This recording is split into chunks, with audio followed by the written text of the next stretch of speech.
حدیث کا مجموعہ نیا ایڈیشن آ گیا ہے. اس کے کتاب الایمان سے جو باب اول ہے الایمان والاسلام والاحسان، باب سے تیسری حدیث کا بیان آج کے درس میں کر رہے ہیں. اس حدیث کو امام مسلم نے اپنی جامع صحیح میں روایت کیا ہے کتاب الایمان میں، اور امام نسائی نے سنن کبریٰ میں، اور امام احمد بن حنبل نے اپنی مسند میں، اور امام دارمی نے اپنی سنن میں، اور امام شیبانی نے اپنی کتاب الاحاد والمغانی میں، اور امام ابن ابی عاصم نے اپنی کتاب السنہ میں، اور دیگر ائمہ حدیث نے اپنے اپنے طرق سے اور اپنی اپنی سند سے اس حدیث کو روایت کیا. حضرت سفیان بن عبداللہ الثقفی روایت کرتے نے کہا کہ میں نے عرض کیا یا رسول اللہ صلی اللہ علیہ وسلم، مجھے اسلام کے باب میں کوئی ایک ایسی چیز ارشاد فرما دیں، کوئی ایک ایسی چیز ارشاد فرما دیں کہ جو آپ سے سنوں سمجھوں اور آپ کے بعد پھر کبھی بھی کسی اور سے سوال نہ کروں. یعنی اسلام کے بارے میں ایسی پختہ چیز ارشاد فرما دیں کہ اس باب میں کسی اور سے مزید پوچھنے کی ضرورت کبھی نہ آئے. تو آقا علیہ السلام نے فرمایا، ارشاد فرمایا قل آمنت باللہ، اگر اسلام کے باب میں ایک ہی پختہ چیز جو تمہیں بعد ازاں اس مسئلہ پر ہر سوال سے بے نیاز کر دے، تو ایک ہی چیز سمجھنا چاہتے ہو تو وہ یہ ہے، کہو کہ میں اللہ پر ایمان لایا، ثم استقم، اور پھر اس پر ثابت قدم ہو جاؤ، اس پر استقامت اختیار کر لو، اس پر ڈٹ جاؤ، اس پر ڈٹ جاؤ. کہو میں اللہ پر ایمان لایا، یعنی میں نے اللہ کو مان لیا، کہو میں نے اللہ کو مان لیا، اور پھر اس پر قائم ہو جاؤ. فرمایا بس یہ ایک ایسی چیز ہے کہ اگر اس کو تھام لو تو پھر کسی اور سے کچھ پوچھنے کی ضرورت پیش نہیں آئے گی. تو ایمان لانے کے بعد استقامت اختیار کر لینا، اس کو حضور علیہ السلام نے فرمایا کہ اگر تم ایمان لا کر استقامت اختیار کر لو تو یہ استقامت پھر تمہیں ہر سوال سے بے نیاز کر دے. استقامت کہتے ہیں ایمان پر،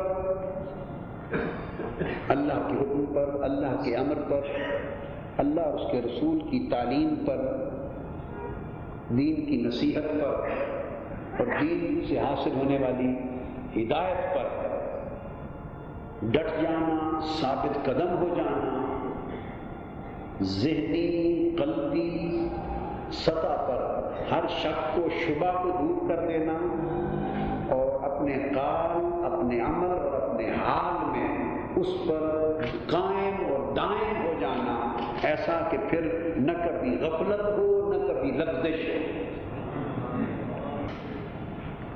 نہ کبھی پھسلن ہو، اور نہ کسی قسم کی اس میں غفلت کوتاہی کا امکان باقی رہے.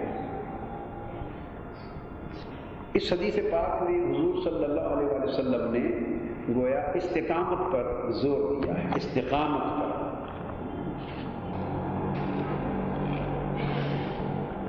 آپ اس استقامت کا اندازہ، اس کی اہمیت، ایک تو اس سوال کی نوعیت کو سامنے رکھ کر جو آقا علیہ السلام نے جواب دیا اس سے کریں کہ پوچھنے والے نے ایک عجیب سوال پوچھا ہے کہ بس ایک بتا دیں کہ پھر کسی اور چیز کے پوچھنے کی ضرورت نہ رہے۔ اب اس سوال کے جواب میں جب آقا علیہ السلام نے فرمایا استقامت، کیا استقامت،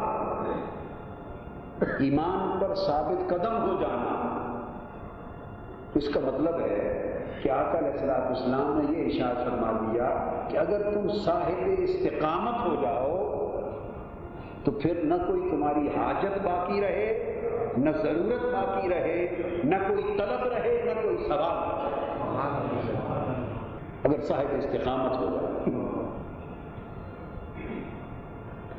اب اس کی اہمیت قرآن مجید کی روشنی میں آپ یوں سمجھیں کہ سورہ فاتحہ قرآن مجید کا پہلا سبق ہے۔ اب اس کو میں قرآن مجید کے حوالے سے بھی سمجھاؤں گا، پھر احادیث نبوی کے حوالے سے بھی سمجھاؤں گا۔ پہلا سبق، پہلا درس استقامت، سورہ فاتحہ۔ اس میں اللہ تبارک و تعالیٰ نے ایک ہی دعا سکھائی ہے ہمیں، یہ بات سمجھنے والا، کیا سکھائی ہے؟ ایک ہی دعا۔ پہلے اپنی تعریفیں سکھائیں کہ میری حمد و ثنا کیسے کرنی ہے۔ پہلی 3 آیتوں میں اپنی حمد و ثنا کا سلیقہ سکھایا کہ کس طرح میری حمد، میری ثنا، میری ربوبیت، میری کبریائی، میری خالقیت، میری رحمت، میری مالکیت، میری شانوں کو اور میرے حسن کو، میرے جمال کو، میری قدرت کو، میرے کمال کو، میری عظمت کو کس طرح حسن و خوبی سے بیان کرنا ہے، میری حمد و ثنا کیسے کرنی، پہلے یہ سبق سکھایا ہے۔ اس لیے کہ حمد و ثنا سے اللہ کی ربوبیت کو کوئی فرق نہیں پڑتا، اس سے ہماری بندگی حسین ہوتی ہے۔ اللہ کے حسن میں کوئی اضافہ نہیں ہوتا اس کی تعریف کرنے سے، کیونکہ اس کا حسن کامل ہے، اور جس کا حسن کامل ہو وہ محتاج تعریف نہیں ہوتا۔ تعریف کے محتاج وہی ہوتے ہیں جو ناقص ہوتے ہیں، تعریف کے محتاج وہی ہوتے ہیں جو ناقص ہوتے ہیں۔ کامل ہونے کی تو علامت ہی یہ ہے کہ وہ بے نیاز ہوتا ہے، جو کامل ہوتا ہے وہ بے نیاز ہوتا ہے، اسے محتاجی نہیں ہوتی۔ بھائی فیض اللہ بغدادی یا کوئی ہے جو شیخ فرفور کے ساتھ بیٹھ کے ان کو ترجمہ ہی سمجھاتے رہے نا بیٹے آہستہ آہستہ کان میں، تو میں یہ عرض کر رہا تھا کہ کامل کی تعریف، کامل کی کئی تعریفیں ہیں، کامل کی جس سے پوچھو وہ کسی نئے انداز سے تعریف کر دے گا۔ مجھ سے بھی پوچھیں اگر آپ 10 مرتبہ مختلف مواقع پر، تو میں 10 مرتبہ الگ سے الگ تعریف بیان کر دوں گا کہ کامل کی یہ تعریف ہے، مگر آپ جو مضمون ہے اس کی روشنی میں جو تعریف اس مضمون کی روشنی میں دے رہا ہوں وہ یہ کہ کامل وہ ہے جو محتاج تعریف نہیں۔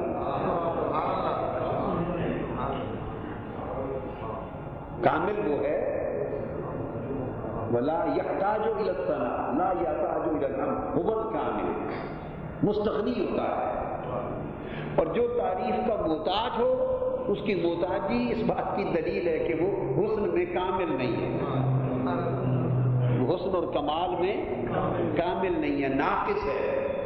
اور تعریف کی محتاجی ایک کمپلیکس ہے، تعریف کی محتاجی ایک کمپلیکس ہے، وہ اپنی کمی کے احساس کو پورا کرنے کے لیے تعریف کر رہا ہے۔ اور پھر جو ناقص ہے اس کی تعریف یہ ہے جسے دوسرے کی تعریف اچھی نہ لگے، دوسرے کی تعریف کرو تو وہ بھڑک اٹھے، وہ غصے میں آ جائے، ناپسند کرے، جل اٹھے، پریشان ہو جائے، اس کے اندر اضطراب آ جائے، بس سمجھو کہ وہ خود ناقص ہے۔ یہ بھی ایک کمپلیکس ہے۔ تو جو کامل ہے کیونکہ اسے کمپلیکس نہیں، سو دوسرے کی تعریف اسے پریشان نہیں کرتی، اپنی تعریف اس کی محتاجی نہیں ہوتی۔ آپ بات کو سمجھیے۔ اب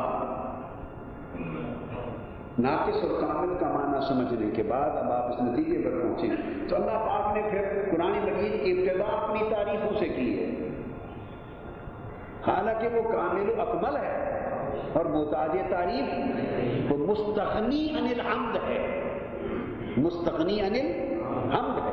پھر قرآن کو اپنی تعریفوں سے شروع کرتا، الحمدللہ رب العالمین الرحمن الرحیم مالک یوم الدین، بات کی ابتدا تعریف سے کرتا ہے۔ تو سوال پیدا ہوا کہ پھر وہ تعریفوں سے اپنی تعریفوں سے بات کر شروع کرتا ہے؟ تو پتہ چلا کہ یہ تعریف اس کی محتاجی تو ہے نہیں، پھر کسی اور کی محتاجی ہوگی،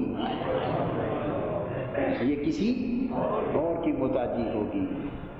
تو یا مولا کی محتاجی ہو سکتی ہے یا بندے کی۔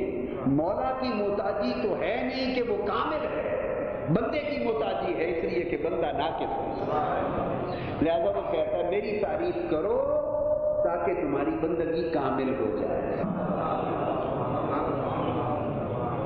میری حمد کرو تاکہ تمہاری بندگی کامل ہو جائے۔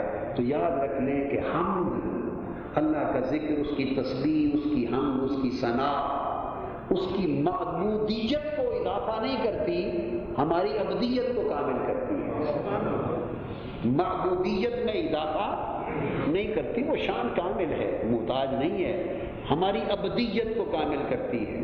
لہذا یاد رکھیں، آپ کبھی چاہیں کہ ہماری بندگی کو عروج ملے، تکمیل ملے، کامل ہو، تو بڑھ چڑھ کے اللہ کی حمد و ثنا کیا کرو، اللہ کا ذکر کیا کرو، اللہ کی تسبیح کیا کرو، اللہ کی عبادت کیا کرو، اس سے بندگی کو کمال ملتا ہے، بندگی کو کمال ملتا ہے۔ تو 3 آیتیں اللہ نے اپنی تعریف کی سمجھائی ہمیں، اور چوتھی آیت میں فرمایا ایاک نعبد و ایاک نستعین۔ تو چوتھی آیت میں دیکھیں، ہمیں پہلی 3 آیتوں میں ہمارا ذکر ہی نہیں ہے، پہلی 3 آیتوں میں بندے کا، اب غور کریں، الحمدللہ رب العالمین، اس میں بندے کا کہیں کوئی ذکر نہیں۔ یہ بھی نہیں ہے کہ ہم تعریف کرتے ہیں، سب تعریفیں اسی کی ہیں نا، ہم ہے ہی نہیں، صرف وہ ہی وہ ہے۔ الحمدللہ رب العالمین، نہ کوئی فعل ہے نہ کوئی فاعل ہے، الحمدللہ رب العالمین، سب اسم ہی اسم ہے، نہ کوئی فعل ہے نہ فاعل ہے۔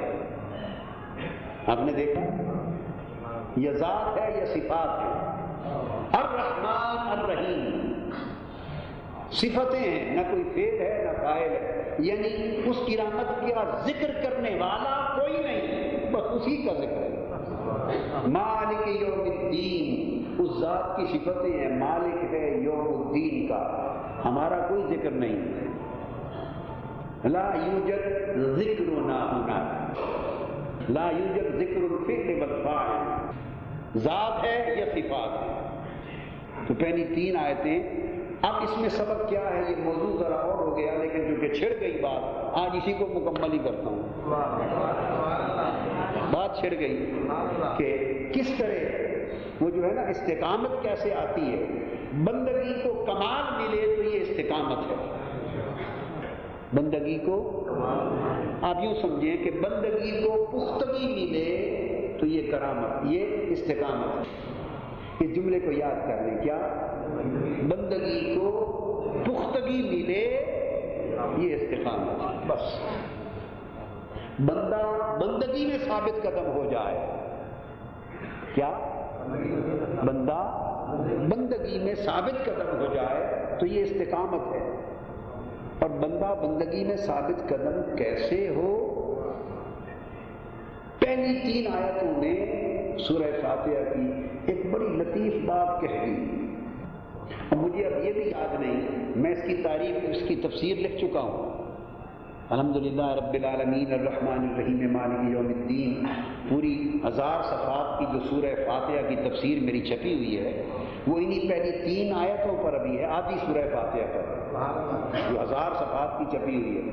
اب مجھے یاد نہیں کہ جو بات آج بتا رہا ہوں یہ میں نے اس زمانے میں لکھی ہے یا نہیں لکھی، یہ مجھے یاد نہیں، یا پڑھیں گے تو پتہ چلے گا کہ پہلے لکھی گئی ہے کہ مجھے نہیں پتا، ذہن میں نہیں، بس آج ایک بات چھڑ گئی، صوفی صاحب ہمارے بیٹھے، تو میں نے عرض کیا کہ بندگی کو پختگی ملے تو استقامت ہے، اور سن لیں استقامت ہو جائے تو یہی کرامت ہے.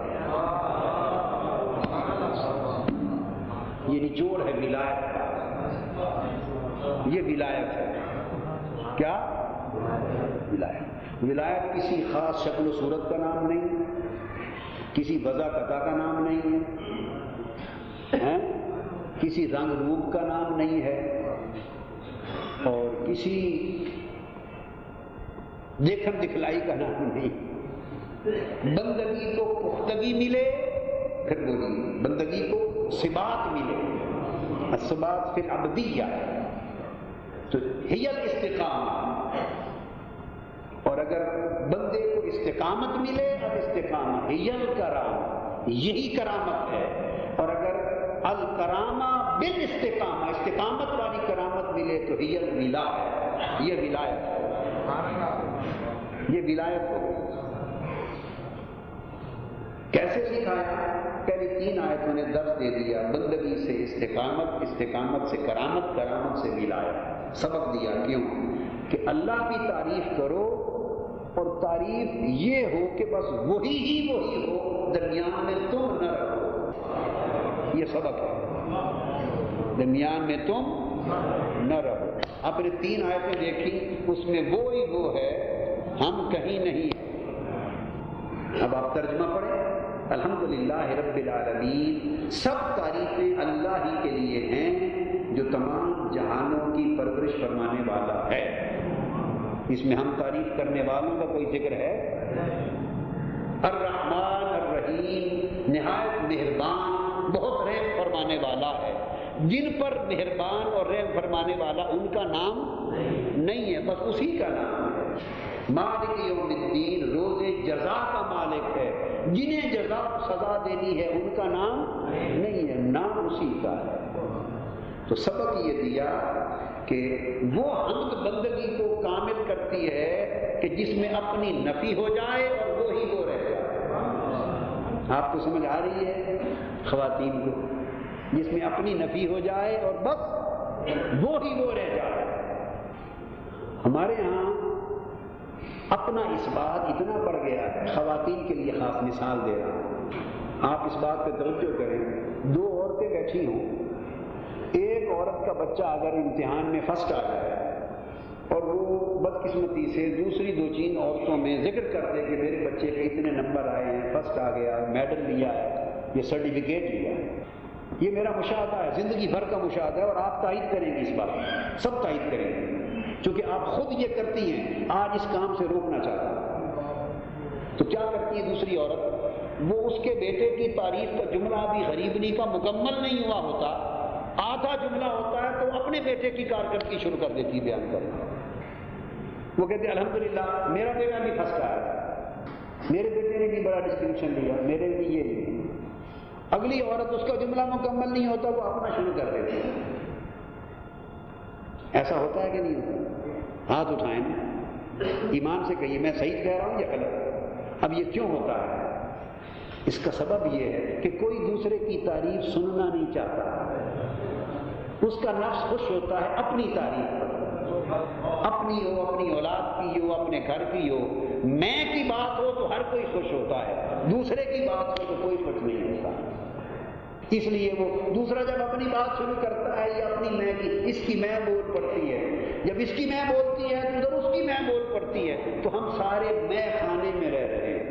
میں خانہ، میں خانہ، کیا میں خانہ نہیں، میں خانہ. یہ میں کا گھر ہے، رہ رہے ہیں. اور اگر یہ سمجھ میں آ جائے اور یہ میں خانہ ہو جائے تو میں خانے کی خوبی یہ ہے کہ وہاں ہر کوئی خود کو بھول جاتا ہے. جمشید انور صاحب، میں خانہ اور میں خانہ میں فرق یہ ہے، یہ جو نون غنہ لگتی ہے نا، یہ ہر ایک کو اپنے پیٹ میں ڈال دیتی ہے. اس میں چلتی ہے. اور میں خانہ، اس نون غنہ ہٹی تو میں خانہ کی خوبی یہ ہے کہ اس میں میں بھول جاتی ہے. وہ اس مست کو پتہ ہی نہیں میں کون ہوں، میں کہاں ہوں، میں کون ہوں، میں کہاں. فرق صرف اتنا ہے، اس نے یہاں کی گندی شراب پی اور خود کو بھول گیا، اور کسی نے اس کی حمد و حسن کی شراب پی اور خود کو بھول گیا۔ ہے تو پینے کی بات، کس نے یہ پی اور خود کو بھول گیا، مدہوش ہو گیا، اور مدہوش ہوا سو کوئی ہوش نہ رہا، اور جس نے اس کے حسن کی حمد کی، معرفت کی شراب پی، ہوا وہ بھی مدہوش، مگر اس مدہوشی میں اس کا ہوش رہا، اپنا نہ رہا۔ وہ کہتا ہے تعریف کرنی ہے تو یوں کرو کہ پھر وہ اسی کی تعریف ہو جس کی کر رہے ہو، تم نہ رہو، درمیان میں تم نہ رہو، اور اگر تم نہ رہو تو پھر تم ثابت قدم ہو جاؤ گے، پھر تم کامل ہو جاؤ گے۔ تو تعریف کا یہ طریقہ ہے کہ نفی ذات، خود کو بندہ خود نہ رہے تو خدا ہوتا ہے، خود نہ رہے بولیے خدا۔ وہ غالب کا یہ کس کا شعر ہے؟ نہ تھا کچھ تو خدا تھا، کچھ نہ ہوتا تو خدا ہوتا، ڈبویا مجھ کو ہونے میں، نہ ہوتا میں تو کیا ہوتا۔ ہمارے جو استاد تھے کالج میں جب یہ شعر اردو لٹریچر میں پڑھاتے تھے تو وہ نہ ہوتا میں تو کیا ہوتا، میں نہ ہوتا تو کیا ہوتا، وہ یہ معنی کرتے تھے۔ میں اپنے استاد سے اختلاف کرتا تھا، میں نے کہا نہیں یہ معنی نہیں، مجھے لگتا ہے کہ معنی یہ ہے نہ ہوتا میں انا، یہ جو میں کا رولا ہے، اگر یہ میں کا رولا نہ ہوتا تو پھر خدا فنائیت ہوتی، پھر اسی کی قوت و تصرف ہر جگہ کار کرنا۔ تو آپ نے دیکھا کہ 3 آیتوں میں تعریف ہے اس کی، اور ایسی تعریف کہ وہ ہے ہم نہیں ہیں۔ اب اس کو سبق سیکھیں، یہ راستہ ہے استقامت کا، بندگی کی پختگی کا راستہ ہے۔ کیا؟ بندگی کی پختگی کا راستہ ہے یہ کہ وہ ہو ہم نہ ہو، بولیے وہ ہو ہم نہ ہو۔ حضرت موسیٰ علیہ السلام جب طور پر گئے ہیں تو انہوں نے بھی معراج کی اور آقا علیہ السلام نے بھی معراج کی۔ فرق یہ ہوا کہ موسیٰ علیہ السلام جب اس معراج پر، معراج طور پر پہنچے تو عرض کیا رب ارنی، باری تعالیٰ مجھے اپنا حسن دکھا، مجھے اپنا آپ دکھا۔ کیا عرض کیا؟ رب ارنی، عرض کیا مجھے اپنا آپ دکھا، اپنا حسن جمال، اپنا جلوہ کرا۔ کس کو؟ مجھے اپنا جلوہ کرا۔ انہوں نے یہ عرض کیا، حضور بھی معراج پر گئے، اللہ پاک نے فرمایا لن ترانی، تو مجھے نہیں دیکھ سکتا۔ کیا؟ تو مجھے نہیں دیکھ سکتا۔ آقا علیہ السلام معراج پر گئے، سبحان الذی اسری بعبدہ سے لے کر ثم دنا فتدلی فکان قاب قوسین او ادنی تک، ابتدا سے انتہا تک قرآن میں 2 مقام آئے ہیں، دونوں مقام سارے پڑھ لیں، سارے بیان میں کہیں حضور کا یہ بیان نہیں آیا کہ حضور نے کہا کہ مولا مجھے یہ کر، مجھے جلوہ کرا، مجھ سے کلام فرما، مجھے قریب فرما، مجھے مکھڑا دکھا، مجھے حسن دکھا، مجھے عطا کر، مجھے اور اونچا کر، مجھے واپس بھیج۔ سارے معراج کے سفر میں سب کچھ ہے مگر حضور کی زبان سے مجھے نہیں۔ آپ بات کو سمجھیں، میں نہیں، اور سارا بیان 18 آیتیں ہیں سورہ والنجم کی۔ کتنی؟ 18 آیتیں ہیں والنجم کی۔ اب ناظم اعلیٰ صاحب اور ریکارڈنگ والے پریشان ہو رہے ہیں کہ آج کا مس ہو گیا، پریشان میں بھی ہوں، لیکن چلنے دیں، تو ایسا ہی ہوتا ہے۔ تو 18 آیتیں والنجم میں ہیں، آپ 18 کی 18 آیتیں پڑھ لیں، کہیں صیغہ حضور کی طرف منسوب نہیں ہے۔ کیا؟ والنجم اذا ہوا، پڑھیے، ما ضل صاحبکم وما غوی وما ینطق عن الہوی ان هو الا وحی یوحی، پڑھتے جائیں۔ ثم دنا فتدلی، یہ شدید القوی ذو مرۃ علمہ شدید القوی، ہر جگہ صیغہ غائب کا ہے، اور ہر جگہ صیغہ غائب کا اور فعل کا فاعل اللہ ہے۔ ثم دنا فتدلى وكان قاب قوس، کہیں صیغہ تکلم کا نہیں ہے۔ 18 آیتیں یہ سمجھیں، کئی صیغہ متکلم کا نہیں ہے، حتیٰ کہ اب وہاں متکلم کا صیغہ تھا رب ارنی، مجھے اپنا آپ دکھا۔ جس نے میں کہہ کے طلب کیا اسے جواب آیا نہیں لگتا رہا، اور اس معراج میں معراج کرنے والا خود غائب ہو گیا، خود درمیان میں نہ رہا، حضور درمیان سے ہٹ گئے۔ جب حضور درمیان سے بالکل ہٹ گئے، اس کو کہا ما زاغ البصر وما طغى،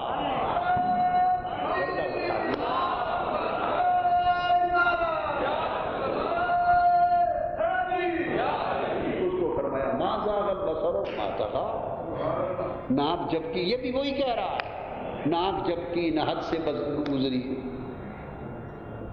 اور پھر وہی بول رہا ہے۔ تو پھر اس نے جو دیکھا تم انکار کرتے ہو، فتمارونہ علی ما یری، اس نے جو دیکھا تم انکار کرتے ہو، فإنہ وهو یری نزلۃ ولقد رآہ نزلۃ اخری، صیغہ غائب تھا، تم اس کے دیکھنے کا انکار کرتے ہو، اس نے تو پھر دوسری بار بھی دیکھا، وہی بولے جا رہا ہے، وہی کلام کیے جا رہا ہے، کوئی رب ارنی کہنے والا نہیں ہے، کیا وہی بول رہا ہے جس نے طور پہ لن ترانی کہا تھا، تو نہیں دیکھ سکتا، وہی دکھائے جا رہا ہے، وہی بتائے جا رہا ہے۔ کیوں کہ درمیان میں نہیں ہوں، یہ سبق دکھایا، اس سے بندگی کو پختگی ملتی، پختگی سے استقامت ہے، استقامت سے کرامت ہے، کرامت سے ولایت ہے۔ یہ جو دم کر دیا اور ہوا میں اڑ گئے اور آگ بجھا دی اور بخار اتار دیا، سردرد دور کر دی، بچہ ہو گیا، یہ کرامت ولایت نہیں ہے۔ کیا یہ کرامت ولایت نہیں ہے، یہ ولایت کی گرد و غبار ہے۔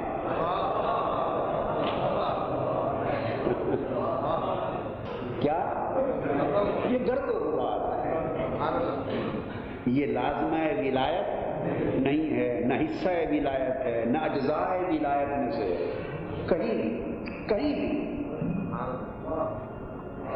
یہ تو جب گاڑی چلتی ہے تیز تو ارد گرد دھکا دھول اڑتی ہے کہ نہیں، جب تیز گاڑی چلتی ہے تو پنکھڑیاں بھی اڑتی ہیں، گردے بھی اڑتے ہیں، تو ارد گرد گاڑی چلنے کے اثرات دائیں بائیں نظر آتے ہیں نا، بھائی یہ وہ اثرات ہیں، یہ وہ اثرات ہیں، ولایت نہیں ہے۔ ولایت استقامت ہے۔ فرمایا قل آمنت باللہ ثم استقم، کہہ دے میں ایمان لایا اللہ پر، پھر ثابت قدم ہو جا، جھکڑ چلیں آندھیاں چلیں، کوئی تجھے ہلا نہ سکے، اس کے تعلق میں ایسا جم جا کہ کوئی تجھے ہلا نہ سکے، اس کے تعلق میں یوں جڑ جا، ڈٹ جا، قائم دائم ثابت قدم ہو جا کہ کوئی تمہیں جھکا نہ سکے، کوئی تمہیں اس راہ سے ہٹا نہ سکے، کوئی تمہیں ہلا نہ سکے، کوئی جمے قدموں کو پھسلا نہ سکے، ایسا جم جا۔ اس جم جانے، اس کے تعلق میں جم جانا، اس کو ولایت کہتے ہیں، اور یہ استقامت ہے۔ تو یہ سارا کر کے پھر آپ نے دیکھا 3 آیتوں کے بعد چوتھی آیت میں اس نے پھر تعلق سمجھایا ہے کہ آپ کا اور میرا تعلق کیا ہے، میرے بندو، تمہارا اور میرا تعلق کیا ہے۔ کوئی ایاک نعبد و ایاک نستعین، تم میری بندگی کرنے والے ہو اور مجھ سے مدد مانگنے والے ہو، یہ تعلق ہے تمہارا میرا، تم میری عبادت کرنے والے ہو اور مجھ سے مدد مانگنے والے ہو، تمہارا میرا یہ تعلق ہے۔ تو چوتھی آیت میں تعلق سمجھا دیا۔ اب فرمایا اب تمہیں 5ویں آیت میں سمجھا دیتا ہوں دعا، مجھ سے مانگنا کیا ہے، مانگنا کیا ہے۔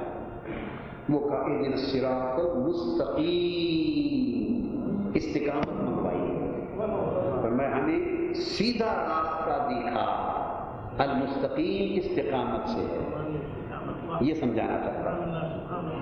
پہلی دعا جو سورہ فاتحہ میں سمجھائی وہ دعائے ہدایت و استقامت. کیا بولیے؟ دعائے ہدایت و استقامت. پہلی دعا کیا ہے؟ دعائے ہدایت و استقامت. وہ آقا نے فرمایا فاستقم. تو آپ نے دیکھا صحابی نے عرض کیا آقا کوئی ایک ہی گر بتا دیں. فرمایا ایک ہی گر پوچھتے ہو تو یہ استقامت. جو روز روز سننے آئے. ایک خط آیا تھا ہمارے بڑے پیارے دوست کا، ہمارے محبوب دوست کا، پیارے دوست کا خط آیا، میں نے پڑھا. تو بتانا چاہتا ہوں کہ اگر انفیکشن سویئر ہو اور آپ اس کو لانگ تھراپی کریں، لانگ تھراپی، مریض اویلیبل ہو، آپ نے کئی دنوں علاج کرنا ہو تو پھر تھوڑی ڈوز دیتے ہیں، دن میں 3 مرتبہ دیتے ہیں اور کئی دن دیتے رہتے ہیں.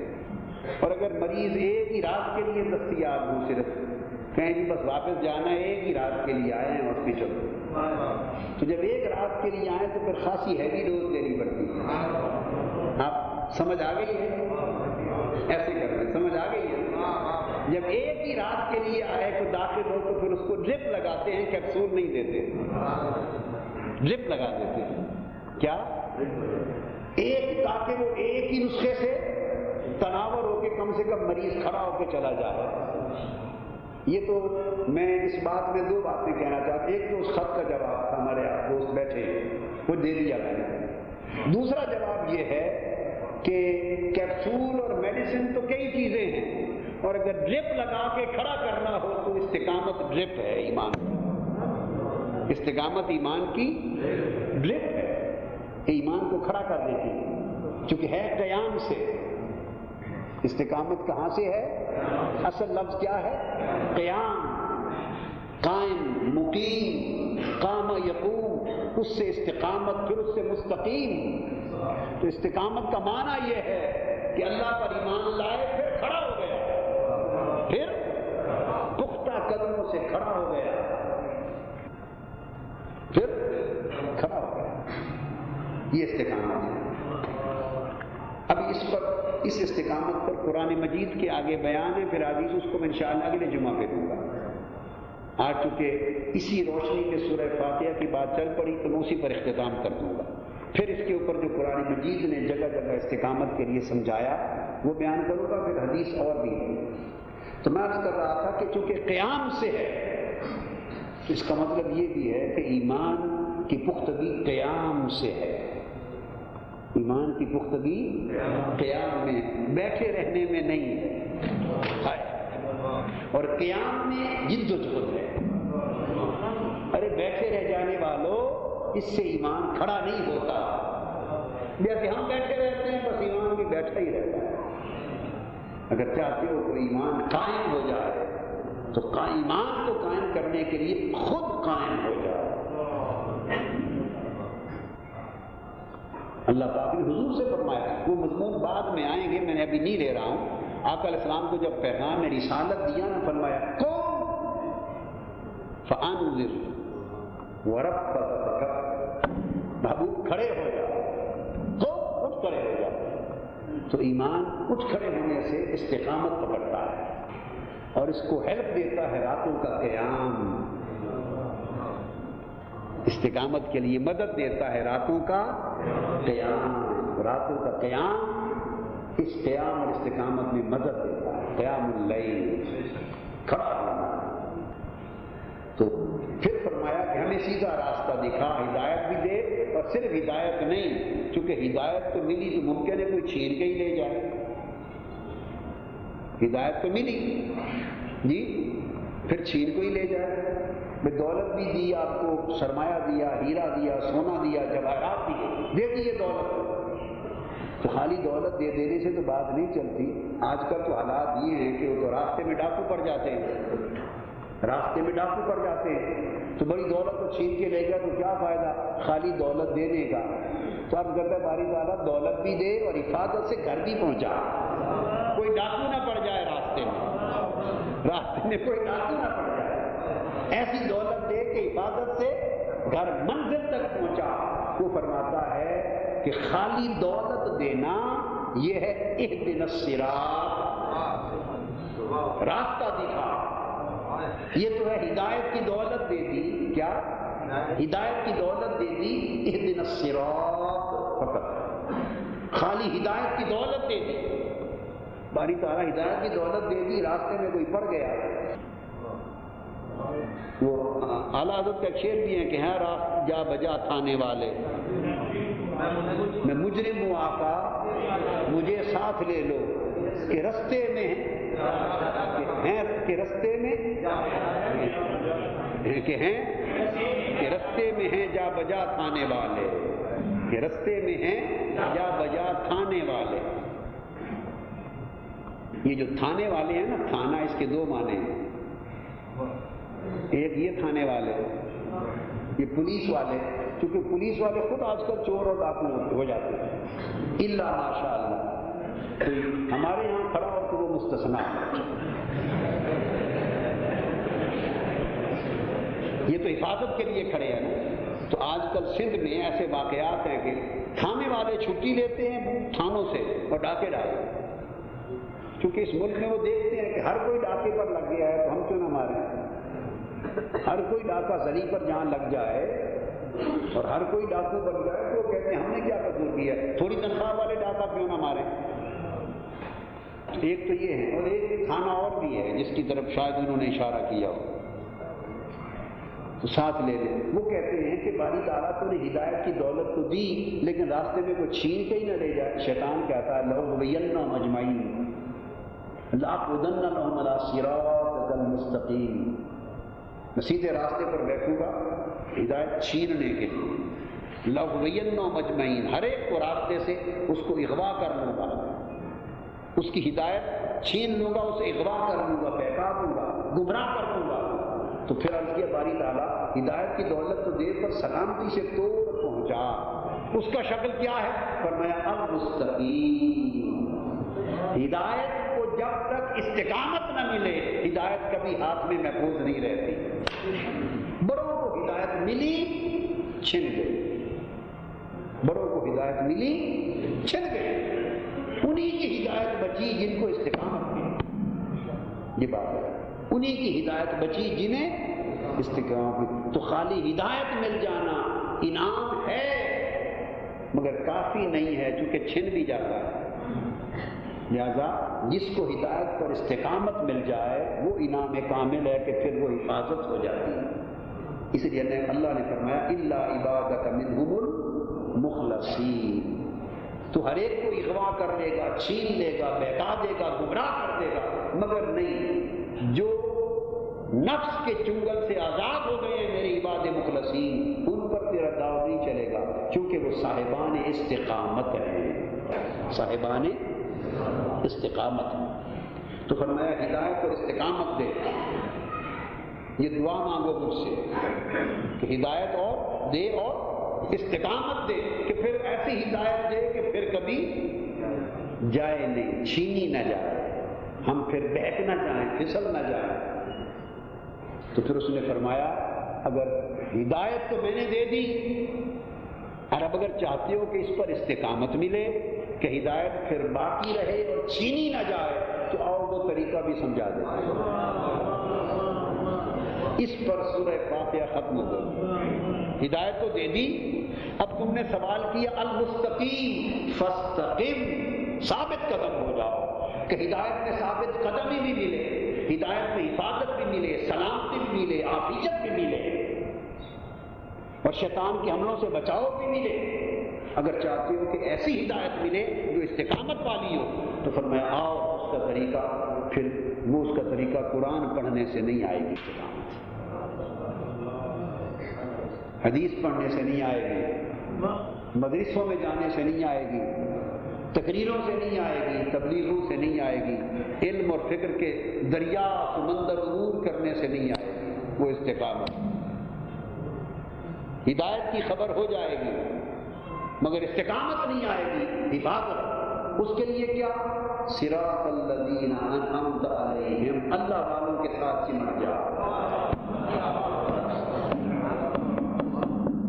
وہ بندے تلاش کرو جن پر میرا انعام ہوا. کیا کمال کی بات ہے مولا، رب آپ سے بنا تھا، بندے تیرے تھے، ایاک نعبد و ایاک نستعین، یہ سمجھاؤ باری تعالیٰ نحن نسأل هذا السوال اللہ، بندے تیرے، عبدیت کا رشتہ تجھ سے ہے، عبادت تیری کرتے ہیں، مدد تجھ سے مانگتے ہیں، ہدایت تجھ سے مانگی ہے، واسطہ ہی تجھ سے ہے، رابطہ ہی تجھ سے ہے، واسطہ بھی اور رابطہ بھی تجھ سے ہے۔ جب ہم نے کہا کہ ایسی ہدایت دے کہ چھینی نہ جائے، استقامت رہے، تو تو نے آگے لگا دیا، بندوں کا راستہ دکھا دیا۔ تم نے کہا اگر چاہتے ہو کہ ہدایت کے بعد چھینی نہ جائے تو میرے انعام یافتہ بندے تلاش کرو۔ کیا تلاش کرو؟ انعمت علیہم، جن پر میں نے انعام کیا ہے نا، اپنے ہاں ان بندوں کو تلاش کرو۔ ہمیشہ رہیں گے، ہر زمانے میں رہیں گے، کوئی زمانہ ان سے خالی نہیں ہوگا، بس جب قیامت آئے گی تو اس سے پہلے کا زمانہ خالی ہوگا۔ تو فرمایا اگر استقامت چاہتے ہو تو یاد رکھیں، پھر میرے انعام یافتہ بندے تلاش کرو۔ تلاش کر لیے، فرمایا صراط الذین، ان کا راہ، پھر ان کے نقش قدم تلاش کرو، دیکھو کن راہوں سے چلتے رہے۔ صراط ہے، کیا صراط ہے، نقوش القدم، صراط یہ بڑی خاص بات ہے۔ انعمت علیہم نہیں فرمایا صرف انعام یافتہ بندے تلاش کرو، اور صراط الذین، صراط کہتے ہیں راستے کو، جس راستے پر چلتے ہیں، تو وہ تو چلے گئے، وہ تو چلے گئے، اب راستے کو کیا کرنا؟ وہ چلے گئے، ان کے قدموں کے نشان تو ہوں گے۔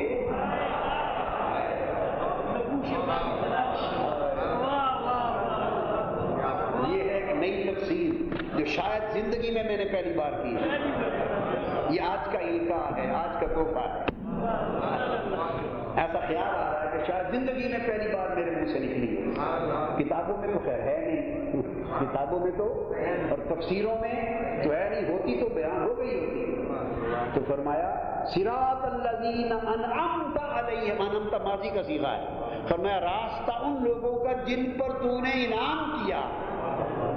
تو انعام والے تو چل رہے ہیں، چلتے جا رہے ہیں، چلے گئے ہیں، تو ہم کیا کریں؟ باری تعالیٰ ان کو تلاش کرو، جن جن راہوں سے وہ گزرتے ہیں ان راہوں کو پہچانو، کیا کریں؟ ان کے نقوش قدم پر چلتے جائیں۔ تیرے نقش پا کی تلاش تھی کہ میں جھک رہا تھا، میرے انعام یافتہ بندوں کے نقوش پا تلاش کیا کرو، ان کے پیچھے پیچھے چلا کرو۔ اب یہاں عقل کی چھٹی ہو، جب کسی کے پیچھے پیچھے ہی چلنا ہو نقش پا تلاش کر کے، تو وہاں عقل کا کام وہ اوپر کی آیت تک تھا، مانگنے، طلب کرنے، پوچھنے تک تھا، بس اب آگے جب استقامت کی بات آ گئی، ورنہ اب نقش پا کی بات ہے، اب نقش پا کی بات ہے، بس پیچھے پیچھے چلتے آؤ۔ مگر ایک شرط ہے، ان کے پیچھے رہو، ان کی سنگت میں رہو، ان کے دامن کو تھامے رکھو، ان کی مجلس میں رہو، ان کی صحبت میں آؤ، بس اسی میں استقامت ہے۔ اور یہاں جب استقامت ان کی پیروی میں ہے تو یاد رکھ لو، پیروی نام عقل کو طلاق دینے کا، پیروی نام عقل کو طلاق دینے، عقل ہوئی تو یہ ہوا تعقل، اور پیروی ہوئی تتبع، قدموں کے پیچھے پیچھے چلنا۔ اس میں صرف آنکھ، اس میں صرف نظر سے کام لیتے ہیں، پر دیکھتے ہیں، سوچتے نہیں۔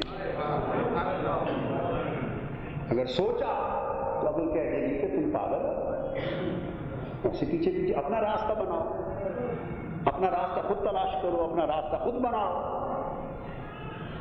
اپنا راستہ خود بناؤ۔ عقل تو یہ کہے گی اپنا راستہ بناؤ، عقل تو کسی کے پیچھے چلنے، بولیے نا، عقل کا تو کام ہے کسی کے پیچھے نہ چلنا ہے، وہ تو تھوڑی سمجھو زیادہ ہو گیا کہ میں خود ہی کچھ نہ کچھ کر لوں گی۔ اس لیے علامہ اقبال نے کہا خرد کی گتھیاں سلجھا چکا میں، میرے مولا مجھے صاحب جنو کر، عقل کے گورکھ دھندے ختم کر چکا، اب جنو دے، اب جنو دے، جس میں صرف نظر کام کرے، کیا خرد کام نہ کرے۔ فرمایا ان کا راستہ دیکھو، ان کے پیچھے چلو، اور اگر چاہو کہ ان سے فیض ملے، ان کی نعمت سے برکت ملے، ہدایت ملے، استقامت ملے، چاہو کہ ان سے فیض ملے، تو شرط یہ ہے کہ جو شک پیدا کرنے والے بدبخت ہیں، تشکیک پیدا کرنے والے، تنقید پیدا کرنے والے، بہکانے والے، پھسلانے والے، عقل کو بیچ و تاب میں ڈالنے والے، گمراہ کرنے والے، طرح طرح کے ذہنوں کو خراب کرنے والے، غیر المغضوب علیہم ولا الضالین، ادھر پیچھے جمے رہو، ادھر کبھی ان سے ملنے، اٹھنے، بیٹھنے اور ان سے سننے کا نام تک نہ لو، ادھر نہ جاؤ، ادھر نہ جاؤ، ورنہ وہ تمہاری جیب کاٹ دیں گے، اوپر سے تم روز پیسے ڈالتے رہو گے تو کرنسی نیچے رقم روز کی روز گرتی رہے گی، انعمت علیہم سے ملتا رہے گا، غیر المغضوب علیہم سے نکلتا رہے گا، کچھ نہیں آ پا رہے، ساری زندگی برباد جائے گی، اس میں ہم برباد ہو رہے ہیں، ہماری تباہی اور ہلاکت یہ ہے۔ ایک دن کی مجلس انعمت علیہم کی جگہ پہ کرتے ہیں اور بقایا 10 مجلسیں غیر المغضوب علیہم کے ساتھ کرتے ہیں،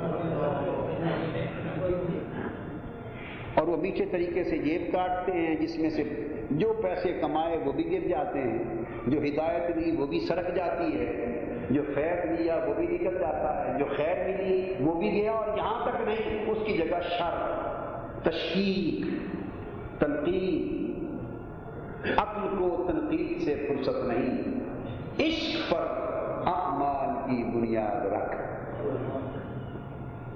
اور وہ جو خیر اتنی کم ملتی ہے وہ زیادہ شر میں بدل جاتی ہے، تو روز کا روز حساب خالی کر کے کھڑے، جوڑی چار کے کھڑے ہو جاتے ہیں، کچھ نہیں بچتا، یہ ہماری خرابی ہے، اور پھر کہتے ہیں جی وابستگی کو اتنی مدت ہو گئی جی پھر ولی تو نہیں بن گئے، سبحان اللہ۔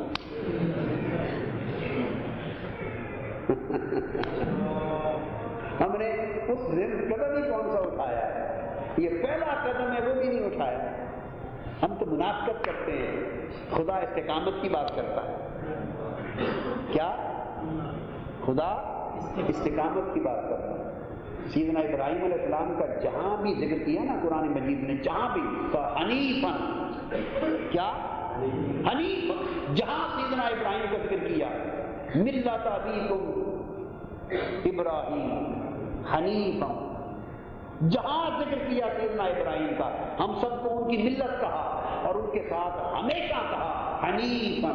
ابراہیم کی خوبی کیا تھی؟ بس یکسو تھا، دائیں بائیں نہیں دیکھنے والا، یکسو تھے، کیا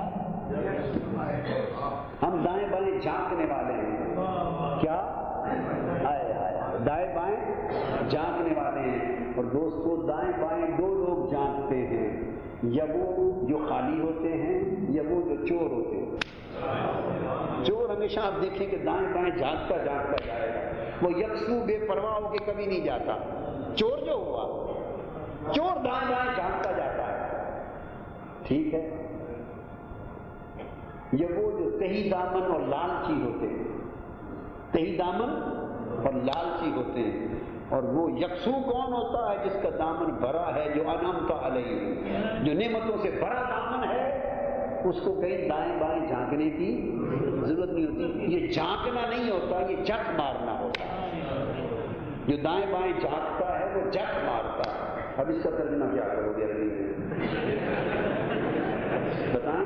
دائیں بائیں جو جھانکتا ہے وہ جھک مارتا ہے، آپ کو انعام دوں گا اگر اس کا ترجمہ کر دیا،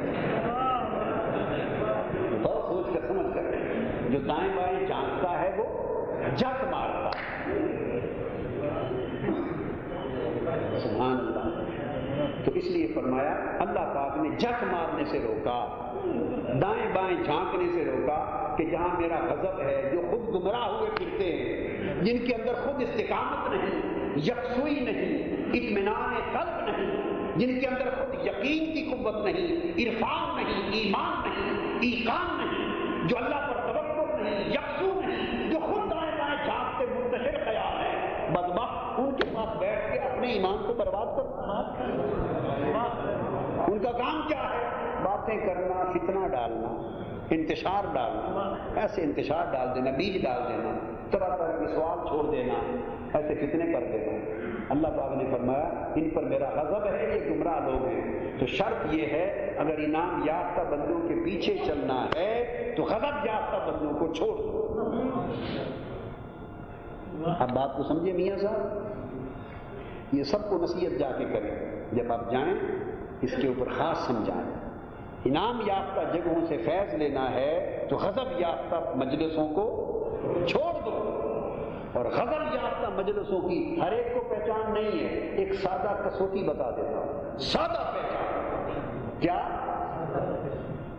کسی مجلس میں بیٹھیں اور مجلس کے بعد گھر آ کے سوچیں کہ آپ کا جہاں یقین تھا، ایمان، اس میں اضافہ ہوا یا اس میں تشکیک اور شک پیدا ہوا؟ آپ کو میں نے 1 2 جمع 2 4 کی طرح پیمانہ دے دیا۔ جس مجلس سے آپ میں شک میں اضافہ ہو، کیا شک، تشکیک میں اضافہ ہو، سمجھیں گمراہی کی، ضلالت اور تباہی کی مجلس ہے، خدا کے غضب کی مجلس ہے۔ جس مجلس اور صحبت سے آپ کے ایمان اور یقین اور یکسوئی میں اضافہ ہو، سمجھیں انعام یافتہ مجلس۔ جس سنگت، صحبت اور مجلس سے، بات چیت سے آپ میں انتشار ذہنی پیدا ہو، کیا ذہنی انتشار پیدا ہو، یکسوئی متاثر ہو، اور واپس آئیں تو کہیں گی بس یہ تو کیا کریں بس ایسے ہاتھ ملیں اور ذہن پریشان ہو جائے، سمجھیں غیر المغضوب علیہم ولا الضالین پر غضب، اللہ کے غضب کی مجلس میں بیٹھے ہو اور گمراہوں کی مجلس میں بیٹھے ہو، کیونکہ گمراہ لوگ سوائے تشکیک کے کچھ نہیں دیتے، یہی شیطان نے کہا لَأُغْوِيَنَّهُمْ أَجْمَعِينَ۔ اور جس مجلس، صحبت اور سنگت میں بیٹھیں تو ایمان میں اضافہ ہو، یقین میں اضافہ ہو، یکسوئی میں اضافہ ہو، کیف اور سرور میں اضافہ ہو، سمجھیں انعام یافتہ بندوں کی مجلس میں بیٹھیں۔ ایک ایسا پیمانہ میں نے نچوڑ دے دیا آپ کو، قرآن اور حدیث کا، کل کتب تصوف اور معارف اولیاء کا، اور زندگی کے کل فہم کا نچوڑ دے دیا۔ جس کسی کی دوستی، سنگت، مجلس اور نشست سے آپ کے ذہن میں شک کا اضافہ ہو، کیا ذہن میں انتشار کا اضافہ ہو، یقین میں کمی آئے، اضطراب بڑھے، بے چینی بڑھے، یکسوئی خراب ہو، سمجھ لیں گمراہی کی طرف، بدبختی کی طرف گئی مجلس۔ اور جس سنگت، صحبت، مجلس اور جس کے پاس بیٹھنے، جس کو سننے سے ایمان بڑھے، یقین بڑھے، یکسوئی بڑھے، اطمینان بڑھے، کیف و سرور بڑھے، سمجھے یہ انعام ہے۔ یہ فرق ہے، یہ کیف و سرور اور یقین و یکسوئی انعام سے بڑھتی ہے، اور تشکیک، تنقید اور یکسوئی میں کمی یہ خدا کے غضب اور اس کی ناراضگی سے بڑھتی ہے۔ اگر یہ سبق ہو، یہ راستہ استقامت کا ہے، تو آج گویا اس حدیث میں فاستقم، اس کی شرح حدیث کی صرف سورہ فاتحہ کی روشنی میں کر دی، یعنی شرح حدیث سورہ فاتحہ کی روشنی میں کر دی۔ فرمایا قل آمنت باللہ ثم استقم، کہہ دے میں اللہ پر ایمان لایا، پھر استقامت اختیار کر۔ استقامت کیا ہے؟ وہ جو پوری سورہ فاتحہ کا سبق بتا دیا، وہ شرح الحدیث ہوئی بسورۃ الفاتحہ۔ کل انشاءاللہ آگے ترجمہ پر بشرط زندگی اگلی آیات قرآن مجید میں اور ہیں، تاکہ استقامت کے مضمون کو مکمل کریں گے اور پھر حدیث کی روشنی میں بھی مکمل کریں گے۔